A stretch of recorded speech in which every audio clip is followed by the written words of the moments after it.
할렐루야. 오늘 5월 15일 한국으로는 스승의 날이죠. 2022년 주일 예배를 하나님 앞에 올려드립니다. 우리 찬송가 181장 진실하신 주성령 우리 함께 찬양하겠습니다.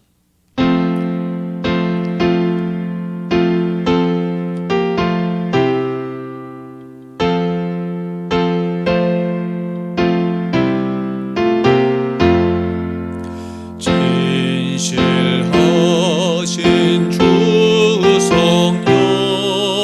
성도 곁에 계시사 순례길을 갈 때에 손을 잡아주소서. 고는 고난 사람들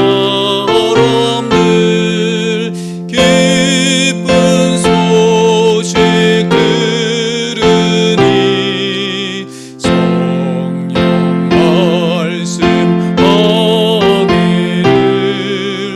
어서 오라 집으로.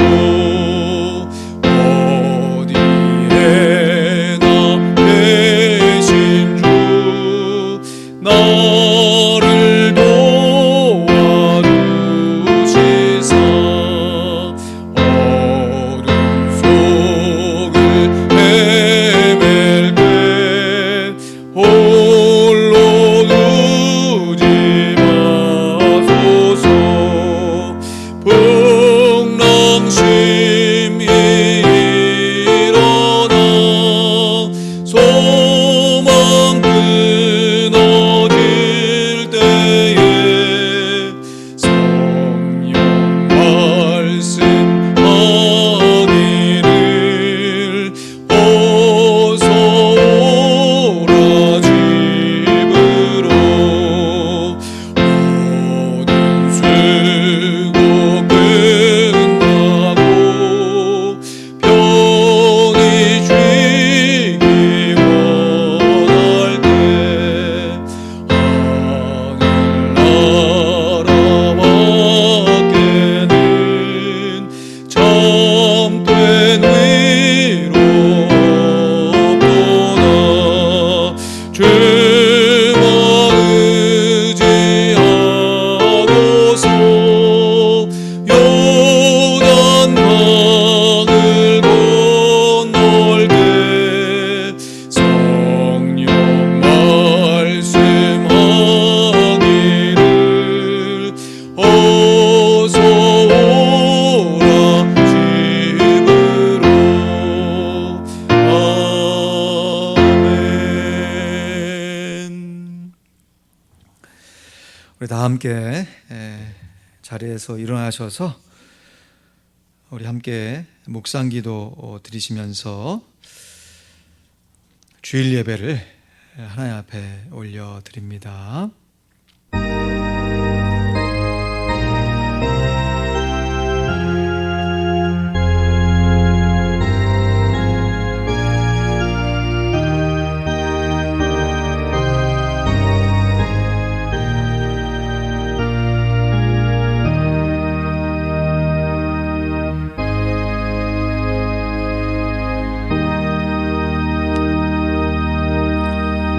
그런즉 너희가 어떻게 행할 것을 자세히 주의하여 지혜 없는 자같이 말고 오직 지혜 있는 자같이 하여 세월을 아끼라. 때가 악하니라. 그러므로 어리석은 자가 되지 말고 오직 주의 뜻이 무엇인가 이해하라. 술 취하지 말라. 이는 방탕한 것이니 오직 성령의 충만을 받으라. 아멘. 오늘도 하나님의 뜻을 온전히 분별하며 하나님의 사람으로 거룩히 살기를 다짐하며 성삼위 하나님의 은혜에 감사한 마음으로 평강을 누리며 하나님께 나와 예배를 올려드리오니 우리의 드리는 예배를 받아 주시옵소서. 주의 성령으로 충만케 하여 주시옵소서. 예수 그리스도의 이름으로 기도하옵나이다. 아멘. 무한하신 주성령 함께 찬양합니다.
행하는 인친교 기업원을 증거니 갈 길 인도소서 오해 사시오.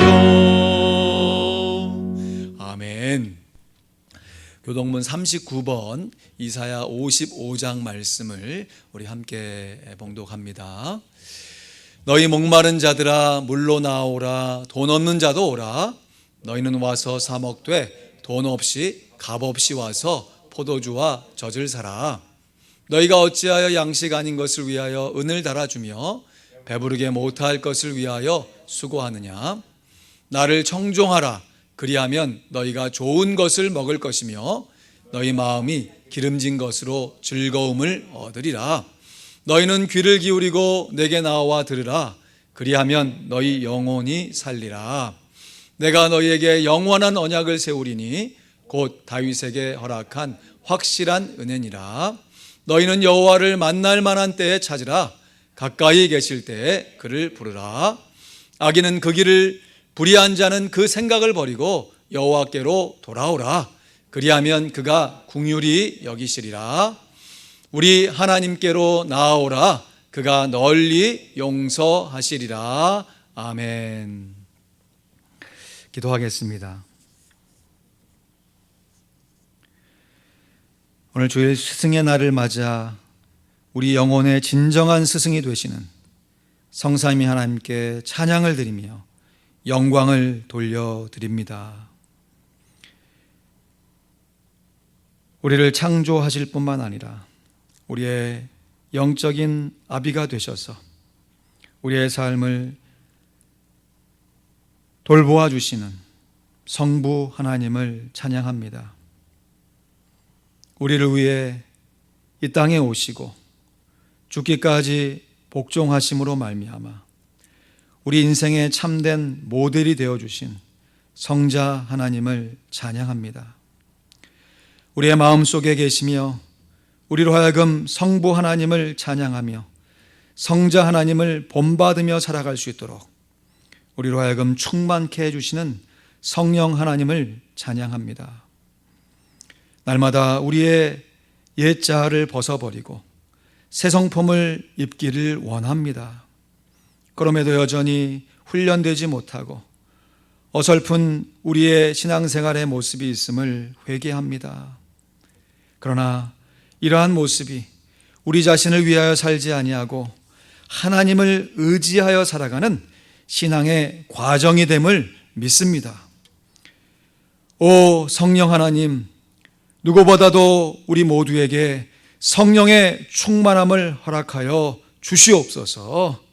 그로 말미암아 우리의 인생에 한 번 사는 우리의 인생에 감사가 넘치게 하시고 하늘의 평안이 가득 차게 하여 주시옵소서. 우리가 돕고 있는 귀한 선교지의 선교사님들을 성령으로 충만케 하여 주시옵소서. 우리가 기도하며 전도하고 있는 전도의 대상자들을 성령으로 감화 감동시켜 주시옵소서. 그래서 우리가 어디에 있든지 주의 복음을 증거하는 하나님의 제자가 되게 하시고 성령님의 제자가 되게 하시고 예수님의 제자가 되게 하여 주시옵소서. 특별히 하루하루 쉬이 빨리 지나가는 현재의 삶을 소중히 여길 수 있는 지혜로움이 성령의 충만함으로 가득 차게 하여 주시옵소서. 오늘도 하나님의 말씀을 들고 섰습니다. 인간적인 저의 모습은 십자가 뒤에 감추어 주시고 죽여주시고 오직 성령님께서 말씀하시고자 하는 하나님의 뜻이 부족한 종의 입술을 통하여 담대하게 선포되게 도와주시고 전하는 자나 듣는 자나 한 가지로 은혜 받고 모두 다 성령의 충만함을 입어 이 세상 가운데 하나님의 나라를 확장시키게 하여 주시옵소서. 코로나로 인해서 고통받는 또 전 세계 전쟁으로 고통받는 우리 귀한 지체들과 이웃들을 긍휼히 여겨 주시옵소서. 감사합니다. 예수 그리스도의 이름으로 기도하옵나이다. 아멘.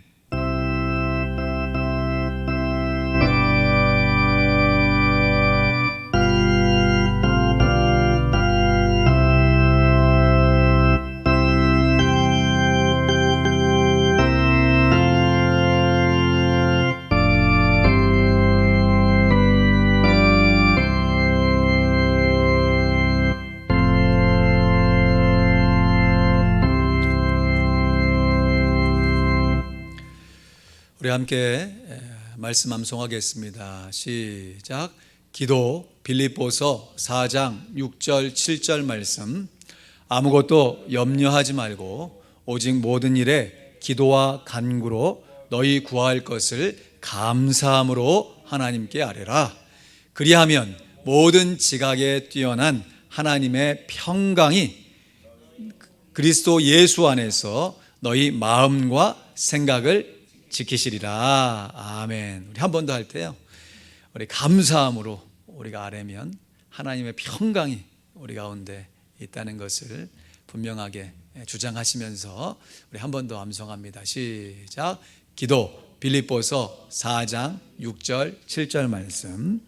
아무것도 염려하지 말고 오직 모든 일에 기도와 간구로 너희 구할 것을 감사함으로 하나님께 아뢰라.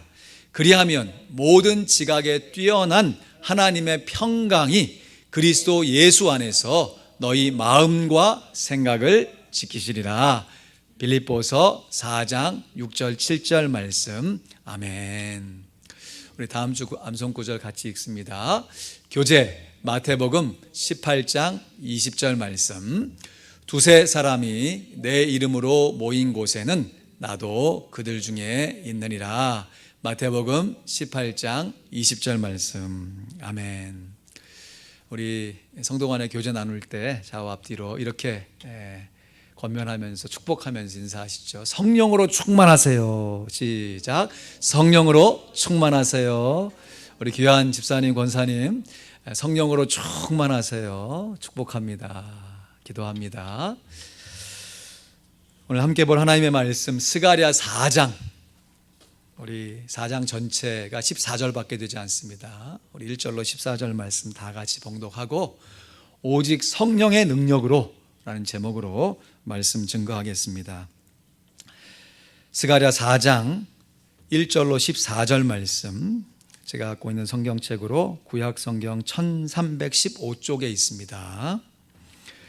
스가랴서 4장 1절로 14절 말씀, 우리 같이 빠르게 봉독합니다. 시작. 내게 말하던 천사가 다시 와서 나를 깨우니 마치 자는 사람이 깨운 같더라.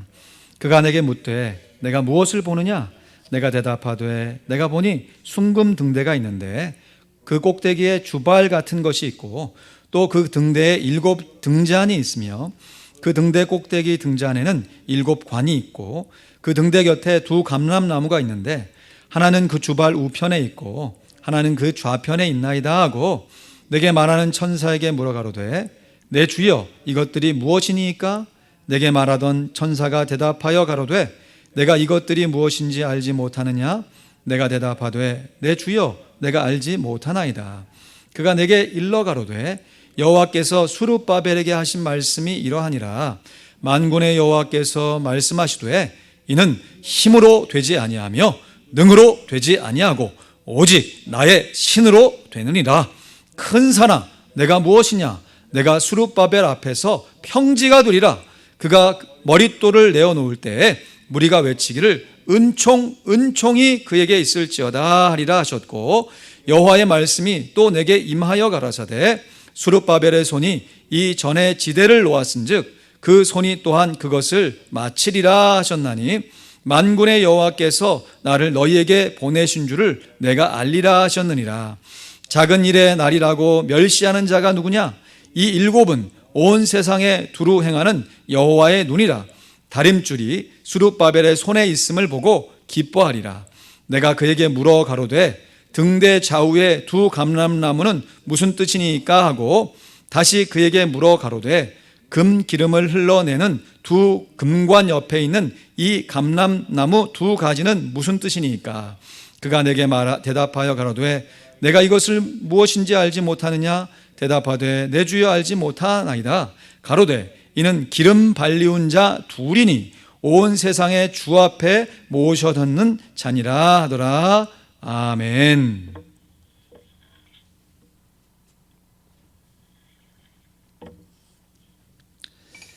예수님께서는 하나님께서 일하시기 때문에 예수님도 일하신다 하셨습니다. 우리 하나님은 오늘도 성실하게 일하고 계심을 믿습니다. 그러면 하나님이 무슨 일을 하실까? 성경 말씀을 쭉 살펴보면 우리 하나님은 한 영혼이라도 더 예수님을 믿게 되어서 그로 말미암아 하나님의 자녀가 되어 그리스도의 장성한 분량에 이르도록 예수 믿는 사람들이 성령으로 충만할 수 있도록 오늘도 일하고 계십니다. 그러므로 성도들에게 있어서 성령의 충만은 선택사항이 아니라 필수 조건입니다. 성령으로 충만해야 우리가 그리스도의 장성한 분량에 이르기까지 하나님의 자녀로서 성장과 성숙을 할 수 있는 것이에요. 그런데 성령의 충만이 전적으로 하나님 주신 믿음으로 말미암아 이루어지기 때문에 이것이 사람의 노력과 행위가 아니라 하나님의 주권과 섭리예요. 참 성령 충만한 것 한 가지만 봐도 하나님의 뜻이 얼마나 오묘한지, 그 하나님의 그 측량할 수 없는 높은 뜻이 얼마나 대단한지 우리가 조금씩 알아가는 것입니다. 왜냐하면 전적으로 다 하나님의 주권과 섭리인데 그것이 우리의 편에서 보면 겸손하게 성령을 의지하려고 하는 우리의 순종함으로 나타나게 되는 것이에요. 그러니까 하나님의 주권 100%에 우리의 순종 100%가 어우러진 것이 성령의 충만인 것이에요. 이것은 예수님의 성육신의 신비와 같습니다. 여러분, 예수님이 신성 50%, 인성 50%가 합쳐져서 신인성 100%인 신인 괴수가 된 게 아니에요. 예수님은 100% 하나님이시자 100% 사람이신, 참 우리의 머리로서는 이해할 수 없는 신비로운 존재인 것이에요. 근데 따지고 보면 우리의 존재도 그렇습니다. 우리가 동물과 다른 게 무엇입니까? 사람에게는 하나님의 생기인 영혼이 있잖아요. 여러분, 사람의 존재가 영혼 50%, 육체 50%가 합쳐진 어정쩡한 존재가 아니에요. 우리는 100% 완벽한 영적인 존재이고 또 100% 완전한 육적인 존재입니다.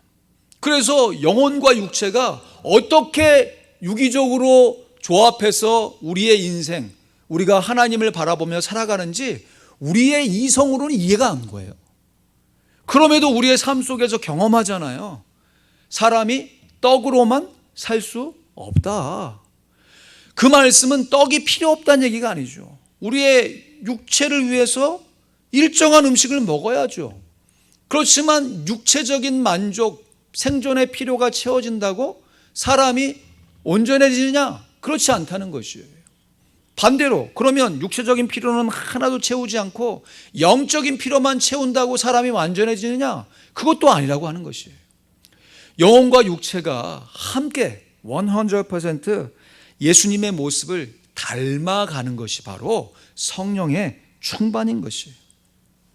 사실 이러한 신비를 우리가 이 세상 살면서 다 이해할 수 없지만 우리 모두가 각자 처해진 신앙생활의 삶의 여건 속에서 조금이라도 더 알아가는 것이 신앙생활의 묘미인 것이죠. 머리로 이해하는 것도 중요하지만 생활로 체험하는 것이 정말 중요합니다. 그리고 이러한 체험 신앙이 바로 오늘 스가랴서에서 계속해서 증가하고 강조하고 있는, 한번 따라 하실까요? 성전 재건, 성전 재건인 것이, 하나님의 성전을 다시 지어가는 것입니다. 그 성전의 재건 가운데 오늘 본문 스가랴 4장에서는 성령의 충만의 중요성을 반복해서 강조하고 있는 것입니다. 오늘 본문 스가랴 4장 6절 말씀 우리 한 번 더 같이 읽습니다. 시작. 그가 내게 일러 가로되 여호와께서 스룹바벨에게 하신 말씀이 이러하니라. 만군의 여호와께서 말씀하시되 이는 힘으로 되지 아니하며 능으로 되지 아니하고 오직 나의 신으로 되느니라. 아멘. 이러한 성전 재건이 성령 충만으로 이루어지는 것입니다. 그런데 여기서 우리가 오해해서 하지 말아야 될 것이 있어요. 야, 힘으로 되지 않고 능으로 되지 않아? 그러면 사람의 힘과 능은 필요 없는 거 아니냐. 오직 성령의 능력만 필요한 것이 아니냐. 맞아요.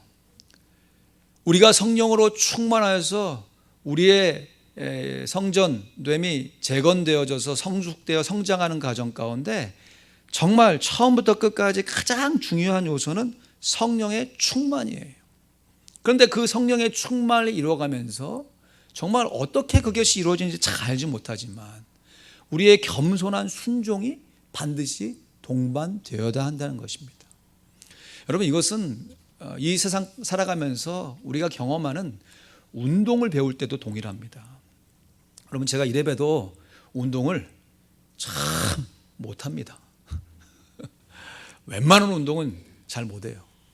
어릴 때부터 못했어요. 그러다가 왜 나는 운동을 못할까? 운동신경이 없는가? 못하니까 안 하고 안 하니까 더 못하는 거예요. 그래서 안 되겠다 싶어가지고 남들이 안 하는 운동을 내가 배워서 조금 하면 남들은 잘하는 운동 내가 못하지만 그래도 내가 조금 운동한다고 하지 않을까 싶어가지고 제가 한국, 미국 이제 오기 전에 진짜 열심히 새벽잠 줄여가면서 수영을 한 2년 정도 배웠어요. 처음 수영을 배우니까 운동신경이 없는 사람은 수영을 배우니까 이거 꼬르륵이죠. 안 되는 거예요. 근데 계속 반복하다 보니까 혹시 수영 배우시고 싶은 분 있으면 제가 무료로 가르쳐 드릴 수 있습니다. 물론 그 과정 가운데 물은 좀 드셔야 돼요. 처음에 수영 배울 때는요, 누구나 다 마찬가지예요. 처음 수영을 하나도 못하는 사람이 처음 수영을 배우면 자기 힘으로 수영하려고 해요. 자기 힘으로. 그리고 물에 딱 빠져서 발 닿는 데까지는 그래도 안심이 되는데 발이 끝에서 조금 안 닿는다, 꼴딱꼴딱 한다, 요 정도 되면 불안하기 시작해가지고 더 힘을 꽉 주는 것이에요. 그러면서 초짜들 이렇게 보면요, 수영 좀 배워가지고 좀 수영한다 이제 막 배운 사람들 보면 주변에 막 물을 얼마나 튀기는지 몰라요. 그냥 막 갈 때 막 자기 딴에는 빨리 간다고 하는 거죠. 근데 조금 수영을 한다는 사람 입장에서 보면 자기 힘으로 하기 때문에 물이 튀기는 것이에요. 근데 신기하고 놀랍습니다. 이게 반복되어지고 연습되어지잖아요. 그러면 수영을 할 때 여유가 생겨요. 내가 물에 빠져도 죽지 않는다는 확신도 있고요. 마음 가운데 이제 나도 어느 정도 수영을 한다 하는 안정감과 더불어 나도 모르게, 이게 머리로 되는 게 아니에요. 몸이 가는 거거든요. 그렇게 가면서 나도 모르게 팔을 젓는데 옛날 같으면 내 힘으로 막 져서 갈 텐데 이제는 그냥 팔을 내 힘으로 젓죠. 그렇지만 내 힘으로 가는 게 아니라 이 수영의 원리로 가는 것이에요. 그러니까 물이 안 튀어져요. 그리고 신기한 것은 멀리 가도 안 지칩니다. 처음 수영하시는 분 여기서 저기까지 한번 가라고 하면 막 정신없이 갔다가 그 다음에 다 걸으면 호흡도 안 되죠. 막 운동도 열심히 했죠. 그러니까 막 얼마나 거치게 숨을 내뱉습니까? 자기 힘으로 했으니까. 근데 어느 정도 익숙한 분이 수영을 하면 그 먼 거리를 왔다 갔다 했는데도 이건 지치는 게 아니라 오히려 더 힘이 나는 것 같아. 그렇지 않아요? 여러분, 이게 수영뿐만 아니라 여러분이 배우시는 모든 운동이 다 동일합니다. 뭘 빼야 돼요? 힘을 빼야죠. 자기 힘 빼는데 3년이라고 그러잖아요. 그래서 그래서 예수님이 제자 훈련을 3년 하신 게 아닌가 이런 생각도 좀 들기도 해요. 자기 힘 빼는데 3년이 걸리는 거예요. 나는 힘을 뺀다라고 하는데 평소에 훈련할 때는 힘 빼는데 실전 가면 힘이 들어가는 것이죠. 이거 아직 연습이 덜 된 거죠. 그래서 정말 잘하는 고수한테 계속 배워야 할 것이 무엇이냐, 어떤 스킬, 어떤 요령도 배워야지만 그 고수의 겸손한 자세를 배워야 되는 거예요. 일반적으로 이렇게 하수들은요, 주변 사람들에게 뭐 눈치 보느라고 뭐 정신이 없어요. 나도 잘 못하니까. 근데 이게 조금 연습이 붙어가지고 조금 한다 싶은 중수가 되면요, 하수들을 얼마나 하찮게 보는지 몰라요. 그때 조심해야 돼요. 나도 지금 자라가는 과정 가운데 있다 해서 자기 스스로를 겸손하게 낮출 수 있어야 되는데, 이제 이 중수에서 갈리는 거죠. 남을 비난하고 정죄하는 상수로 갈 거냐, 남을 도와주고 협력 이끌어주는 상수로 갈 것이냐, 요게 이제 중수에서 결정이 나는데, 요 두 갈래 길에서 그냥 발을 헛디뎌 가지고 남을 비난하고 정죄하는 상수로 가잖아요. 야, 참 잘 치는 건 맞아, 잘하는 건 맞아. 그러나 그 사람과 함께 하려고 하지 않아요. 오히려 그 운동을 많이 할수록 배우려고 하는 사람이 없어지는 것이. 근데 겸손하게 자기를 낮춰서 다른 사람을 돕는 상수로 가게 되면요, 자기도 잘할 뿐만 아니라 다른 사람을 잘 도와줄 수 있는 사람으로 성장해 가는 것이. 그리고 이것이 어느 순간 열심히 연습한 것, 그 운동의 원리가 깨달아지고 몸에 잘 태득돼서 진짜 고수가 되잖아요. 그러면 내가 당신 가르쳐 줄게 얘기할 필요도 없어요. 알아서 와서 배우는 게, 알아서 와서. 이러한 성령에 충만한 사람이 되는 과정 속에서 처음에 자기 힘이 들어가는 것 당연하지요. 그러나 이 힘을 어떻게 뺄 것인가? 여러분, 우리의 신앙생활의 과정도 비슷하지 않아요? 처음 예수 믿을 때는 뭐가 뭔지 어떻게 알아요? 교회가 뭔지, 성경이 뭔지. 근데 어느 정도 신앙생활을 하게 되면 저 사람이 저렇게 신앙생활 하는구나, 말씀이 이렇게 얘기하는구나 라는 정도 어느 자기 생각이 딱 되면서, 그렇지 못한 사람에 대해서 정죄하기 시작하면요, 이거 참 곤란해집니다. 나의 옛 모습을 기억하면서 겸손하게 섬김의 자리에 서게 되면 그러한 순종으로 말미암아 성령 충만함이 내 개인에게도 도움이 될 뿐만 아니라 우리가 함께 살아가는 식구들과 성도들에게 큰 유익함이 되어지는 것이에요. 이러한 모습을 오늘 본문 말씀에서는 두 감람나무 또 순금 등대의 비유로 우리에게 교훈해 주고 있는 것이에요. 오늘 본문은 스가랴 선지자가 보았던 8가지 환상들 중에서 이 5번째 환상을 이야기하고 있는데요. 먼저 순금 등대의 환상을 보면 2절 말씀 보실까요? 스가랴가 본 등대를 이렇게 묘사합니다. 그가 내게 묻되 내가 무엇을 보느냐?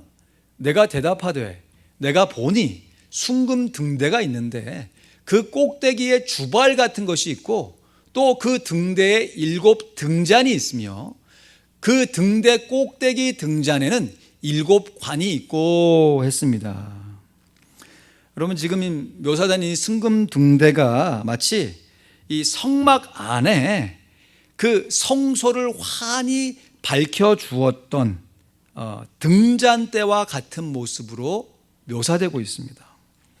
여러분, 성막에 이 성소와 지성소가 있잖아요, 그죠?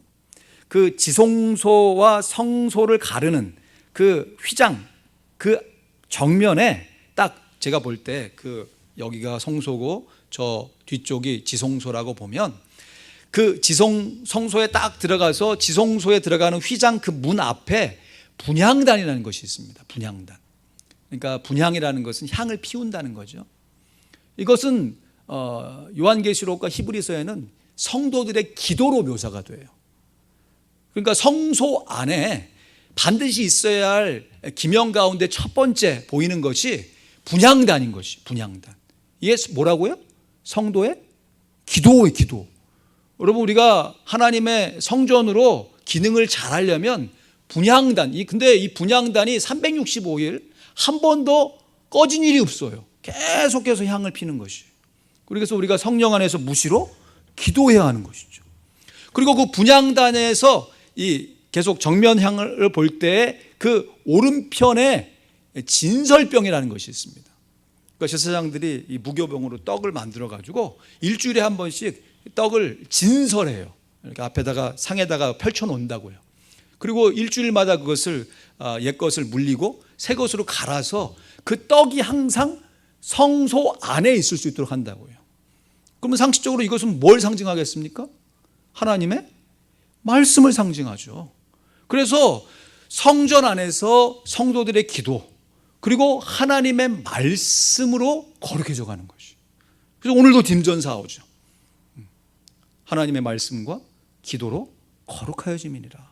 그런데 정면에는 분향단이 있고 오른편에는 진설병이 있는데 그 왼편에 뭐가 있냐? 오늘 묘사된 등잔이 있는 거예요. 등잔, 순금 등잔이 있는 것이. 이 등잔을 만들 때 이 당시에는 주물기술이 아직 발달되지 않아가지고 이 대장장이들이 이 쳐서 손으로 망치로 쳐가지고 이 등잔대를 만들었어요. 대단하죠. 겉모습만 아니라 그 등잔대에 기름이 흘러가지고 그 꼭대기에 7 등잔이 불을 밝힐 수 있도록 만들었다고요. 대단한 솜씨예요. 그리고 금 한 덩어리를 가지고 쳐서 만든 것이에요. 엄청난 보물이죠. 그 등잔이 하는 일이 무엇이냐? 여러분, 이 성소가 이 3가지 겹으로 된 가죽으로 둘러 엎어진 공간이에요. 그래서 문을 제끼기 전에는 그 안에는 깜깜합니다. 깜깜해. 근데 그 깜깜한 그 공간을 환하게 밝혀주는 빛이 등잔인 것이에요. 그러니까 제사장들이 가서 분향을 하고 진설을 할 때 뭐에 도움을 받는 것이에요? 등잔의 빛을 받는 것이에요. 여러분, 이건 뭘 상징하겠습니까? 성령의 조명하심을 상징하는 것이죠. 여러분, 그래서 성도가 성령의 충만함 없이 기도하면 기도가 맹숭맹숭해요. 성령의 충만함 없이 말씀 보면요, 이게 도대체 무슨 말 하는지 이해가 되질 않아요. 근데 정말 신기하고 놀랍습니다. 왜 그렇게 되는지. 우리가 성령으로 충만해서 기도하면요, 기도에 줄기가 잡힙니다. 경험하셨죠? 우리가 성령으로 충만해가지고 말씀을 보면 이 말씀이 서로 연결이 돼요. 그리고 이게 다른 사람을 위한 말씀이 아니라 나를 위한 하나님의 말씀인 것이 느껴져 옵니다. 그러니까 감동과 감격이 일어나는 것이죠. 그 결론은 우리가 하나님의 말씀과 기도로 거룩해지는데 거기에 가로 열고 성령의 충만함으로 거룩해져 가는 것이. 성령의 충만함 없이 하는 신앙생활은 신앙의 초짜들, 초보들이 자기 힘으로 신앙생활을 하려고 하는 과정과 비슷한 것이. 그렇다고 그 과정이 필요 없는 과정이나 쓸데없는 과정은 아니죠. 누구나 그 과정을 지나가야. 아니, 안 하던 거를 새로 하는데 처음에 자기 힘이 왜 안 들어가겠냐고요. 근데 문제는 그것을 지각하고 내가 내 힘으로 신앙생활을 하는 게 아니지, 내가 성령의 능력으로 신앙생활을 해야지 하면서 계속해서 자기 스스로를 성령의 충만함으로 채우면서 신앙생활을 해야 되는데, 신앙생활의 연수와 시간은 계속해서 지나가고 쌓여가는데 여전히 처음 신앙생활을 할 때 그 자기 힘으로 하던 그 버릇대로 끝까지 고수한다면 이거는 어린애가 넘어지고 어린애가 투정 부리는 거야 애교로 받을 수 있죠. 근데 다 장성한 어른이 투정 부리고 서로 시기하고 분쟁하고 자기 마음에 안 든다고 내팽개치는 모습을 어디까지 받아주냐고요. 여러분, 우리의 삶 가운데 성령으로 충만해 주는 것은, 또 다른 비유를 말씀드리면 지난 시간에 말씀드린 것처럼 옷을 갈아입는 건데, 오늘은 세차하는 비유로 좀 말씀드리고 싶어요. 세차. 여러분, 조지아에 살면서 세차 자주 하십니까? 자주 하시는 분 계세요?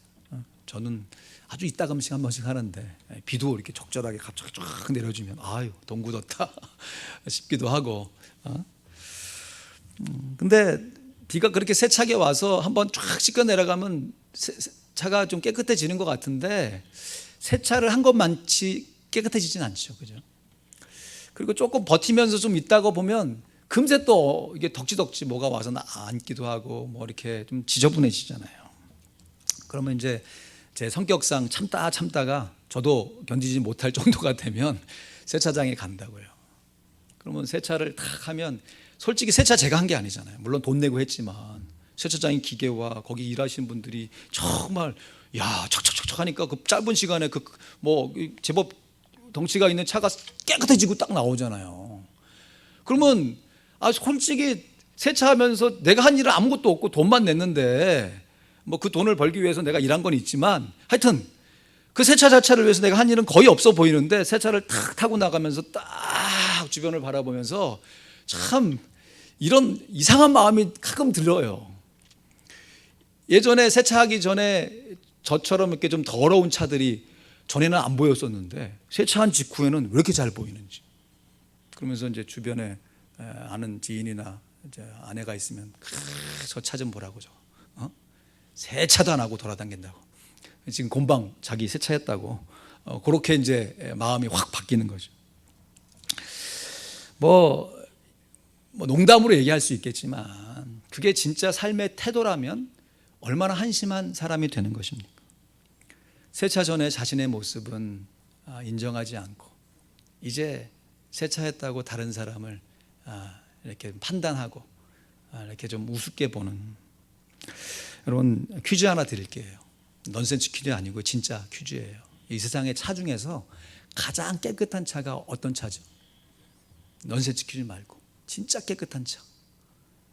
세차가 깨끗하죠. 그게 이제 그 넌센스고 세차가 그건 넌센스로 정답이고 진짜의 정답은 소방차예요. 소방차. 여러분 이 세상에 가장 깨끗한 차는 세차가 되어 있는 깨끗한 차는 소방차예요. 저는 소방차가 물론 이제 불을 끄거나 위급 상황에서 어떤 일을 처리하면서 뭐 좀 이렇게 더러워질 수는 있겠지만 출동하는 소방차가 더러운 차는 한 번도 못 봤어요. 여러분 보신 적 있으세요? 소방차가 뭐 불을 끄고 오면서는 더러워질 수 있겠죠. 근데 불을 끌어가는 소방차가 더러운 차는 제가 한 번도 못 봤다니까요. 왜냐하면 평소에 소방차는 세차를 해놓잖아요. 한국에 제가 이제 초등학교 때인가 소방차 견학을 한번 간 것 같은데 기록이 어스름합니다. 거기에 이제 위에 뭐 이제 뭐 학급 같으면 교훈 뭐 이렇게 하고 써놓잖아요. 크게 거기에 닦고 조이고 기름치자 요 구절이 이렇게 써 있는 거 제가 본 것 같아요. 그럼 평소에 닦는 거죠. 평소에 조여놓는 것이에요. 평소에 기름쳐 놓는 것입니다. 그러니까 그 위급한 상황 가운데 출발을 해도 깨끗하고 정돈된 모습으로 나아갈 수 있는 것이죠. 여러분 우리가 위급한 상황을 만났을 때 성령으로 충만해질 걸 간구하는 것 지혜로운 일입니다. 근데 정말 지혜로운 일은 위급한 상황이 없을 때 평소에 성령으로 충만하는 것이 진짜인 것이. 그러면 하나님 입장에서 성령의 충만함을 주기 위해서 계속 위급한 일을 줄 수밖에 없잖아요. 병도 걸리게 하고 자녀도 아프게 하고 새 삶을 힘들게도 하고 그때 미련한 사람은 아유 하나님 나에게 왜 이러한 어려움을 줬어요 하고 성령 충만은커녕 하나님과 더 멀어지는 사람은 진짜 어리석은 사람이고 그래도 지혜로운 사람은 이 상황 가운데 하나님이 나를 하나님께로 돌아오라 하는 사인으로 알고 성령으로 충만하기 위해서 말씀과 기도를 새롭게 시작하는 사람이죠. 그런데 더 지혜롭고 성숙한 사람은 그런 삶의 위기가 있기 전에 한마디로 평소에 성령의 충만을 간구하는 사람이라는 것이에요. 우리가 비상시에도 성령으로 충만해야 하지만 일상생활에서 성령으로 충만해야 합니다. 제가 이러한 마음을 갖고 있는데 이것도 근래 뉴스를 봤는데 여러분 우리 미국에서 태어난 여자아이예요. 이제 한 18살 정도밖에 안 된 고등학생이었는데요. 뉴스에 토픽으로 나왔어. 기사 제목이 그래요. 미국 최연소 히말라야 정상을 정복한 고등학생 해서 나왔어요. 뭐 눈치표에서 딱 나와보니까 진짜 고등학생이에요. 애가 어려요. 아주 그냥 발랄하게 건강하게 생긴 귀여운 여학생이에요. 그 삶을 쭉 조명해 주는데 뭐 아주 어렸을 때부터 아버지가 이제 등산을 좋아해서 산을 이렇게 타고 다니다가 조금 이제 거친 산들, 일반 사람들이 잘 안 가는 높은 산들을 정복하기 시작한 것이. 미국의 산들은 다 정복한 것이. 그러고 나서 이제 히말라야 정상을 거의 3주에 거쳐 가지고 올라간 거예요. 여러분 이 등산이 어려운 게 날씨 맑을 때 올라갔다 내려오는 거 누구나 못 하겠냐고요. 근데 3주라는 시간 안에 이 날씨의 변화가 얼마나 무쌍한지 예측이 안 되는 거거든요. 그러니까 그 모든 것을 다 만반에 준비해서 올라가도 실패하게 될 가능성이 큰 거죠. 그리고 그 히말라야 정상을 탁 정복하고 나니까 이 여자아이가 막 기뻐가지고 나의 꿈은 북극과 남극도 가보는 것이고 뭐 제가 듣기에는 무슨 뭐 산봉우리 이름 기억도 못 하겠어. 뭐 무슨 산봉우리 어디 뭐 가겠다고 하면서 그거를 그냥 딱 멋있게 표로 딱 이렇게 해가지고 내 꿈은 이거다라는 아주 구체적인 목표를 딱 제시하더라고. 그러면 더 대단한 거 그것을 지금 반 이상 이루었대요 벌써. 그런데 그러면서 이제 다른 뉴스로 딱 전환이 되는데 그 앵커가 던진 한마디가 제 마음 가운데 큰 울림이 되었어요. 그 앵커가 그 기사를 이렇게 마무리하면서 뭐라고 얘기했냐면 이제 이 학생에게 남은 곧 정복해야 할 정상은 대학 입시입니다 하고 딴 걸로 넘어가더라고. 고등학생이니까 대학교 가야 될 거 아니에요. 물론 안 가고 전문 사장이 될 수도 있겠지만 일상적인 삶도 잘 살면서 일반 사람들이 상상하기 어려운 그 특별한 삶도 잘 살으라라고 하는 아주 위트가 섞인 너무 멋있는 권면을 해주더라고요. 하면서 야 이거다. 여러분 우리가 특별한 경우에 따라서 예수님과 함께 변화산에 올라서 예수님이 진짜 하늘의 천상에 있는 100% 하나님이신 그 모습을 바라보면서 감격하는 순간이 필요해요. 그렇지만 그 엑스타시와 같은 황홀경을 우리의 일평생 동안 계속해서 누리는 것은 불가능합니다. 또 그렇게 해서도 안 되는 것이에요. 예수님 말씀하시잖아요. 변화산에 있으면 제자들이 여기가 있는 게 좋다. 물론 있는 게 좋죠.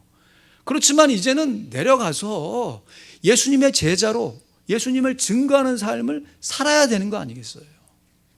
여러분 산속에서 혼자 지내면서 경건 생활하는 것도 일시적으로는 귀할 수 있지만 삶 속에서 예수님의 제자로 성령에 충만하여 복음을 증거해야 하지 않겠습니까? 여러분 이러한 일들이 이제 두 번째 환상으로 연결되면서 하나님께서 기름 발리운 자, 다시 말해 성령의 기름으로 충만한 두 사람을 증거해 주고 있습니다. 이것은 이제 스가랴 3장의 대제사장인 여호수아와 스가랴 4장에 기록된 그 당시 지도자인 스룹바벨을 1차적으로 상징하는 말씀이에요. 그런데 이렇게 스룹바벨과 여호수아가 건축하게 될 이 성전이 재건된 성전이 솔로몬이 다윗이 수년에 걸쳐서 준비해 놓은 그 재료를 가지고 그 이스라엘 이 가장 부국강병할 때 지었던 성전에 비교해 보면 초라하기 그지없는 것이죠.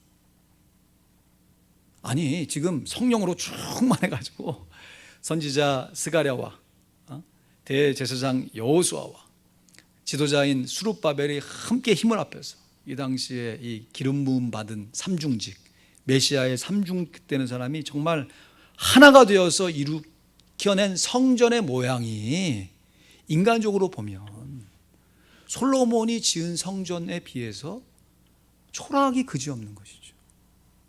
그래서 인간적으로 판단해 보면 고작 요구하려고 이렇게 한마디로 호들갑을 떨고 있는 거야 라고 하는 생각이 들 정도라는 것이. 그래서 오늘 보면 10절 말씀에 보면요, 인간적인 눈으로 볼 때 이 성전 재건이 작은 일로 보일 수 있다라고 말씀하고 있는 것입니다. 스가랴 4장 10절 말씀에 같이 읽습니다. 시작. 작은 일의 날이라고 멸시하는 자가 누구냐?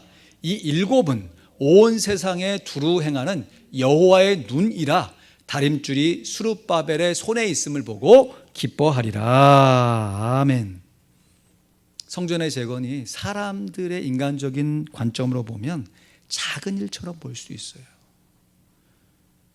여러분, 우리가 어떤 백화점을 짓고 어떤 거대한 건물을 짓는 거 하고 우리 교회가 지금 규모로 성전을 건축한 일을 인간적으로 비교하면 공사 규모나 비용이 비교가 되지 않죠. 여러분, 한 사람의 개인이 성령으로 충만해가지고 성령의 인도하심을 받아가지고 예수님의 모습을 닮아가서 성전이 재건되어지는 모습을 보면 그 개인에게는 큰 의미로 다가올 수 있지만 그것을 객관적으로 바라보는 사람의 입장에서는 아이고 애쓰고 있구나, 신앙생활 그래도 나름대로 어렵지만 열심히 하고 있네 라고 쉽게 평가해 볼 수도 있다라고 하는 것이에요. 하지만 하나님께서는 절대로 인간적인 눈에서 작은 일처럼 보인다, 그래서 작은 일의 날이라고 이것을 멸시하지 말아야 한다는 것이. 오히려 일곱 눈으로 상징되는 여호와의 눈, 여호와 이레, 성령의 능력으로 기뻐할 것을 명령하고 있는 것이죠. 계속 반복해서 강조하고 있지만 구약에서의 개념의 성전은 건물이었어요. 그래서 제단과 성막과 성소가 이 성전, 이 건물로 나타났다고요. 이것이 예수님으로 말미암아 예수 성전, 하나님의 그 처소의 주인공이신 예수님이 인간의 육신의 모양을 입고 오심으로 정말 풀 수 없는 신비죠. 이 신비로움으로 건물 성전이 예수 성전으로 바뀌어진 것이에요. 그리고 더 놀라운 것은 그렇게 성육하신 예수님으로 말미암아 세워진 예수 성전이 이제는 성령님의 강림하심으로 말미암아 성도 성전이 되어진 것입니다. 그래서 내 자신이 성전인 것이에요.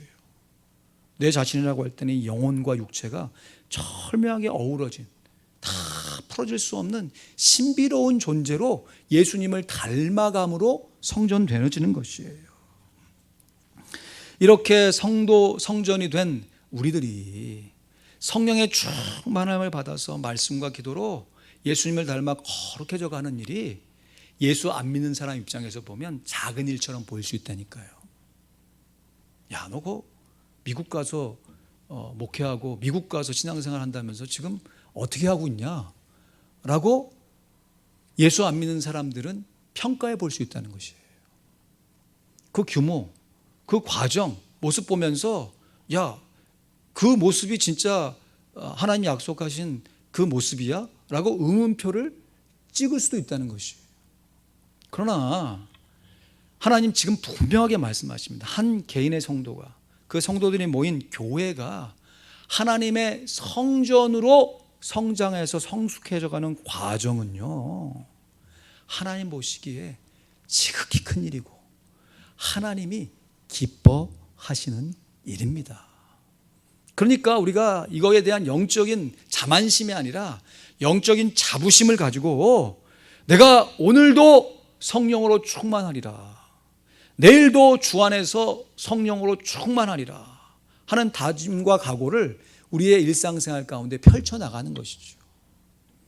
이러한 일을 실제로 감당했던 대제사장과 이 지도자인 여호수아와 스룹바벨을 오늘 본문에는 두 감람나무로 비유를 합니다. 오늘 본문 11절 14절 말씀에 보면 내가 그에게 물어 가로되 등대 좌우의 두 감람나무는 무슨 뜻이니까? 이 뜻에 대해서 전반부에도 모른다고 얘기하고 그것이 뭔지 알려주다가 이 4장 말미에 와서 이 14절에 이렇게 얘기하잖아요. 가로되 이는 기름 발리운 자 둘이니 온 세상의 주 앞에 모셔 섰는 자니라 하더라. 지금 이 포로에서 돌아온 이스라엘 백성들이 대제사장 여호수아와 지도자인 스룹바벨과 선지자 스가랴가 함께 이 기름 부음 받은 이 메시아의 삼중직의 직을 갖고 있는 사람이 함께 협력하여 세워지게 되어지잖아요. 그 세워진 성전의 주인공들이 바로 두 감람나무인 것이. 이것을 요한계시록에서는 두 증인으로 소개를 하는데요. 이것이 여러 가지 해석이 가능합니다. 그렇지만 구약 성경 가운데 하나님의 선지자 역할을 했던 엘리야와 하나님의 대행자 역할을 했던 모세로 일반적으로 해석을 해요. 그런데 이것이 그냥 스룹바벨이나 여호수아나 모세나 또 엘리야 이렇게 나하고 상관없는 위대한 신앙의 큰 인물로도 얼마든지 해석이 가능하지만 이것이 개인 성전, 성도 성전으로 적용이 되어지면요, 여기서 기름 부음 받은 감람나무가 누가 되어야겠습니까? 내 자신이 되어야 되는 거죠. 내가 오늘도 하나님 앞에서 기름 발리운 자로 서야 하는 것이, 성령의 기름으로 충만해서 하나님 앞에 서 나가게 되면 그 규모와 과정 속에서 인간적으로 볼 땐 초라해 볼 수도 있고 험난해 본 과정이 있을 줄 할지라도 하나님 보실 때는 기뻐하는 일이고, 그 일을 통해서 우리가 예수 성전됨을 따라갈 수 있는 것입니다. 그러므로 한 사람의 성도가 성전으로 변화되는 것은 인간적인 눈으로 보면 작은 일처럼 보여도 하나님의 눈으로 보면 결코 작은 일이 아닌 것이에요. 그래서 한 영혼이 뭐보다 귀하다고 그럽니까? 온 천하보다 귀하다라고 말씀하시잖아요.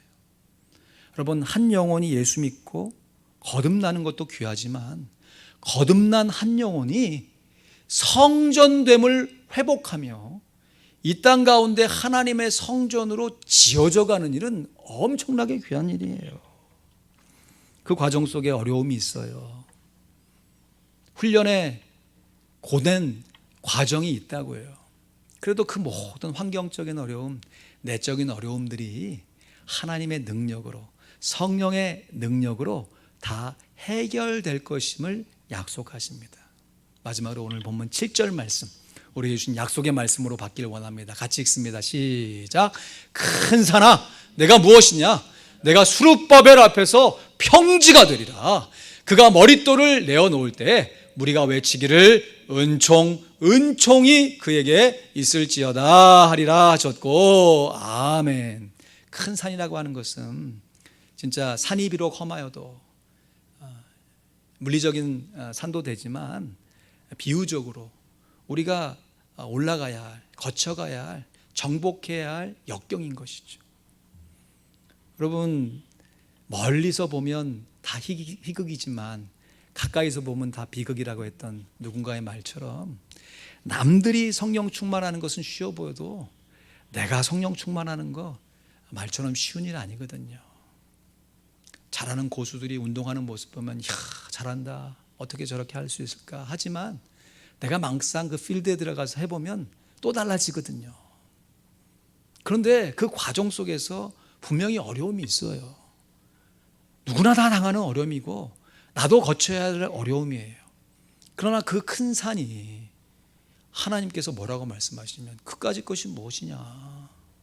네가 스룹바벨 앞에서 하나님의 기름 발리운 자 앞에서 평지가 될 것이다.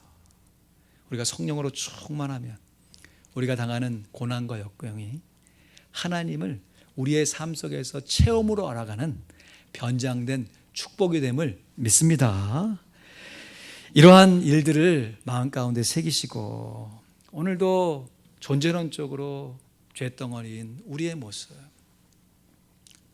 정말 이해하기가 어렵죠. 그럼에도 우리의 모습 속에서 거룩하리라, 하나님이 거룩하니 너희도 거룩해야 한다 말씀하시면서 말씀과 기도를 통하여서 성령의 종용하심으로 충만하심으로 우리를 인도하시는 그 하나님의 은총, 은혜가 있기에 오늘도 우리의 옛사람을 벗어버리고 주님의 새 성품을 닮아갈 수 있습니다. 말씀을 맺습니다. 성령의 기름 부음, 닦고 조이고 기름치자. 평소에 닦고 평소에 조이고 평소에 기름을 쳐서 분명 내가 살아가는 것 같고 내 힘으로 살아가는 것 같은데 내 힘을 다 빼고 성령의 인도하심 따라 말씀의 원리, 기도의 원리, 성령의 충만함으로 하나님 앞에 한 걸음씩 한 걸음씩 나아갈 수 있기를 우리 구주 예수 그리스도의 이름으로 간절히 축원드립니다. 아멘. 한번 기도하겠습니다.